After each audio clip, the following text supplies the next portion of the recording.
Hello, আমি Trisha and welcome back to my another mini blog.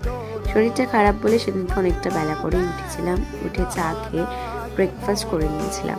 তারপর স্নান টান সেরে এখানে মা ফল রেখে গেছিলো একটু বেদানা, সেটা খেয়ে নিয়ে চলে এসেছিলাম একাডেমি করে।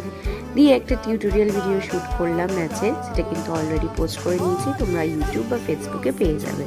তারপর এখানে প্রত্যেককে ক্লাস করিয়ে নিয়েছিলাম, আরতি সেদিনকে জয়েন করেনি।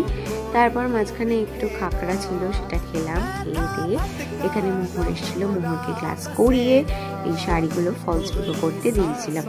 তারপর একটু মাঝখানে চা টা খেয়ে বাড়ি ঢুকলাম। ঢুকে দেখলাম মা খুদের ভাত করেছে, সেটাই ডিনার করে নিলাম। আর এই হট চিপটা এখন জীবনের সঙ্গী হয়ে গেছে আমার। সেটা খেয়ে তারপর যে কটা জল ছিল ভরে ফ্রেশ হয়ে, যেহেতু শীত পড়ে গেছে তাই আমি বোরিং মাখা স্টার্ট করে দিয়েছি। মেখে ঠেকে দিলাম সোজা ঘুম। দেখা হচ্ছে পরে একটা ব্লগে, টাটা।